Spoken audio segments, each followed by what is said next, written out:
Overall saturation around 94% है अगर India की पॉपुलेशन के हिसाब से देखें। जो हमारा जैसा सीईओ सर ने भी बताया कि 0 to 5 एज ग्रुप में हमारा सैचुरेशन सिर्फ 34% है।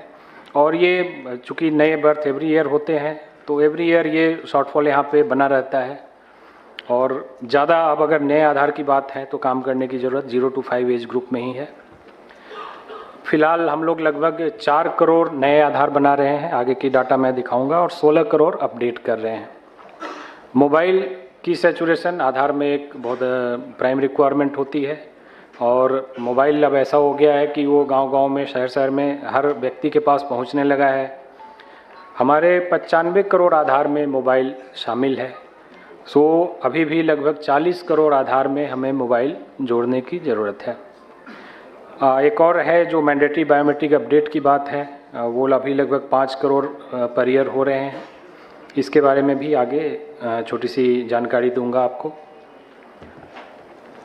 ये हमारा कंपैरिजन है year wise enrolment and update का। तो जैसा कि आप जानते हैं 2010 में पहला आधार इशू हुआ था और 2011-12 से ये फुल फ्लेज्ड पूरी स्पीड से चल पड़ा और आने वाले 5 साल में यानी 2015-16 तक, 2016 की अप्रैल आई थिंक 3 अप्रैल थी जिस दिन हम लोगों ने अनाउंस किया कि हमने 1 बिलियन आधार, 100 करोड़ आधार बना दिए हैं। उसके बाद से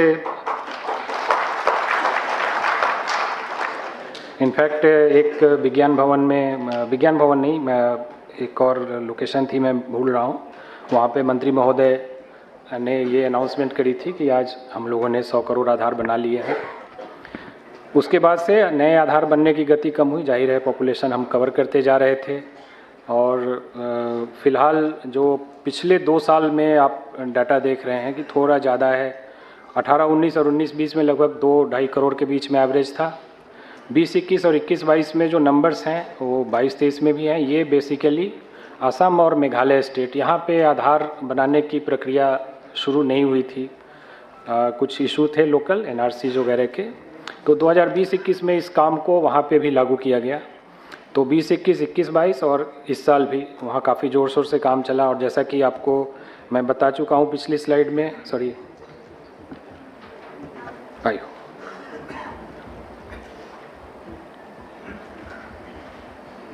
पिछली स्लाइड में कि आसाम की सैचुरेशन जो है वो 80 to 90 में आ चुकी है और मेघालय अभी 60 to 80 में है। तो इस तरह से आगे चल के नए आधार का काम और भी थोड़ा कम ही होगा क्योंकि सिर्फ 0 to 5 की पॉपुलेशन को कम करेंगे, लेकिन अपडेट का काम लगातार बढ़ता जा रहा है। पिछले 2017-18 से 20-21 तक आप देखें तो फ्लैट 9 करोड़ के आसपास अपडेट था, लेकिन 21-22 में ये 16 करोड़ हुआ। इस साल भी जो डाटा है वो उम्मीद है कि ये 16 करोड़ के आसपास रहेगा और आगे और बढ़ने के चांसेस हैं। अगला एक नया काम आधार के पास आधार होल्डर्स के लिए हम लोगों ने शुरू किया है जिसको डॉक्यूमेंट अपडेट बोलते हैं। इसके बारे में विशेष चर्चा हमारे अगले अतिथि श्री संजय रौतेला जी करेंगे, विस्तार से करेंगे। यहाँ पे मैं बेसिकली इसको शॉर्ट में ये बताना चाहता हूँ कि जैसा कि आपने पिछली स्लाइड में देखा कि जो अपडेट हुए हैं लगभग 60 करोड़ अपडेट हुए हैं, जबकि आधार 135 करोड़ बना है। तो अगर हम ये भी मान लें कि एक आधार में एक ही अपडेट हुए हैं तो भी 75 करोड़ आधार ऐसे हैं जिनमें कोई अपडेट नहीं हुआ है।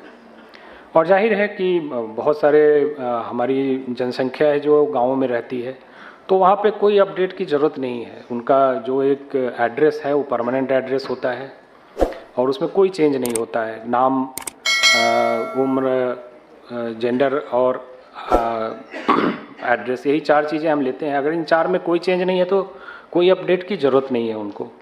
लेकिन हम लोग चाह रहे हैं कि जिन लोगों के आधार 10 साल से ज़्यादा पुराने हो गए हैं वो कम से कम एक बार, अगर उनके एड्रेस या डेमोग्राफिक्स में कोई चेंज नहीं हुआ है, फिर भी वो एक अपडेट हमारे साथ करें और अपनी रिसेंट प्रूफ ऑफ आइडेंटिटी और प्रूफ ऑफ एड्रेस डॉक्यूमेंट जमा करें ताकि उनके आधार को हम रीवैलिडेट कर सकें, उनके आधार को हम दोबारा से ये जान सके कि हाँ वो आधार बनवाए थे और स्टिल वो सिस्टम में हैं और उनकी ये नई डॉक्यूमेंट्स हैं हमारे पास। तो जैसा कि आप देखेंगे, अब 10 साल पुराने आधार को अपडेट करने की बात है, तो 2011-12 के जो 15 करोड़ आधार हैं उनके लिए ये टाइम पूरा हो चुका है। 2012-13 में फिर से 15 करोड़ आधार बने थे, तो हम लोग अभी नवंबर में हैं और दिसंबर अगले 4 महीने में ये 15 करोड़ आधार भी ड्यू हो जाएंगे अपडेट करने के लिए, और उसके आने वाले 1 साल और में लगभग 30 करोड़ आधार बने थे। सो आने वाले 16 महीने में लगभग 60 करोड़ आधार हैं जो इस प्रक्रिया के लिए एलिजिबल हो जाएंगे कि उनका डॉक्यूमेंट एक बार अपडेट किया जा सके। ये पूरे आधार इकोसिस्टम के लिए बहुत बड़ी चुनौती है कि हमें लगभग अगले आने वाले 16 महीने में 60 करोड़ आधार अपडेट करने हैं। इसके लिए बड़े पैमाने पे हम मीडिया कैंपेन कर रहे हैं। आप लोगों को भी आज कुछ पैम्पलेट दिया गया होगा। तो जिनके आधार में कोई डेमोग्राफिक चेंज नहीं भी है तो भी उन्हें एक डॉक्यूमेंट हमारे पास सबमिट करना है। चलिए, इसकी जानकारी हमारे सहयोगी बताएंगे आपको। इस पे मैं और ज़्यादा विशेष अभी नहीं बताता हूँ, आगे बढ़ता हूँ। अगली प्रक्रिया है चाइल्ड इनरोलमेंट की प्रक्रिया। बच्चों के जो हम इनरोलमेंट करते हैं, तो 0 to 5 के बच्चों के हम फिंगरप्रिंट कैप्चर नहीं करते हैं। उस समय हम सिर्फ उनकी फ़ोटोग्राफ लेते हैं, उनके माता पिता में से किसी एक का आधार लेते हैं और उनकी ऑथेंटिकेशन करते हैं, मतलब उनकी फिंगरप्रिंट माता पिता की लेते हैं।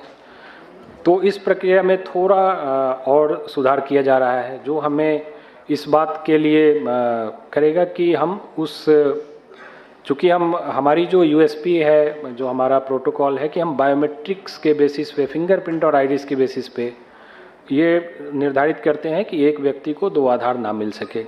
लेकिन 0 to 5 एज ग्रुप के बच्चों में क्या होता है कि उनकी बायोमेट्रिक्स तो हमने ली नहीं, तो उनका जो डेमोग्राफिक इन्फॉर्मेशन है उसके बेसिस पे हम डीडुप्लीकेशन करते हैं। लेकिन उस प्रक्रिया में हम देख रहे हैं कि कई बार एक बच्चे के 2 आधार बन जाते हैं, क्योंकि वो कई बार बच्चे का जो इनरोलमेंट करने जाते हैं तो वो नाम बदल के, कभी बच्चे का नाम तो बचपन में ऐसे ही चेंज होता रहता है, वो तो जब स्कूल जाते हैं तो नाम एक तरह से फिक्स हो पाती है। तो उस प्रक्रिया को ज़्यादा ऑथेंटिक बनाने के लिए हम लोग ये करने जा रहे हैं कि हम दोनों माता पिता दोनों के आधार नंबर उसमें लेंगे, जिससे हमको डीडुप्लीकेशन जब हम करें तो उस माता पिता के डिफरेंट, जो उन माता पिता को हेड करते हुए जो आधार बने होंगे उनको कैप्चर करके हम डीडुप्लीकेशन कर सकें, ताकि एक बच्चे को डुप्लीकेट आधार इशू ना हो।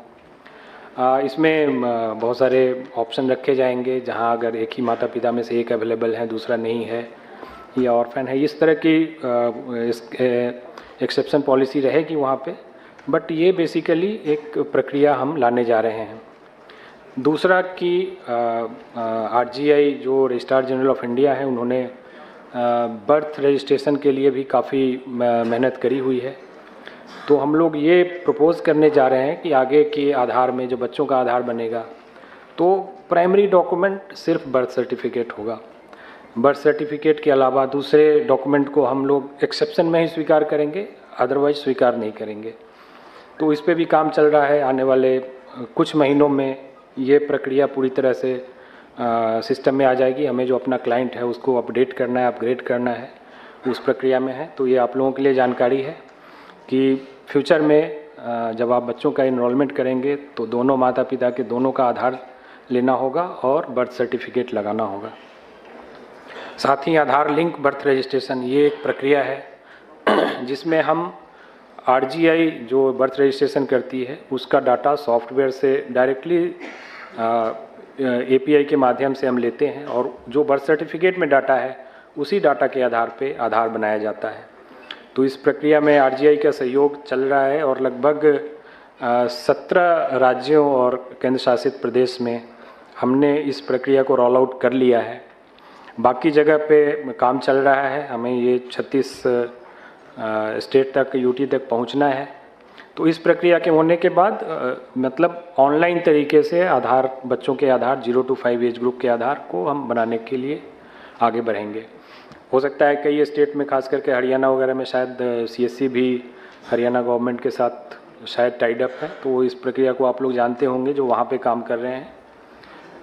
हमने कई राज्यों के हेल्थ मिनिस्ट्री को भी अप्रोच किया है कि वो भी अपने सिस्टम को इन बच्चों के इनरोलमेंट के लिए लगाएं। और ये सिस्टम ALBR जो आधार लिंक्ड बर्थ रजिस्ट्रेशन है उससे जब लिंक हो जाएगा तो डाटा कैप्चर RGI की सॉफ्टवेयर से डायरेक्ट होगा। अगली प्रक्रिया जो है बच्चों के मैंडेटरी बायोमेट्रिक अपडेट की है। तो मैंडेटरी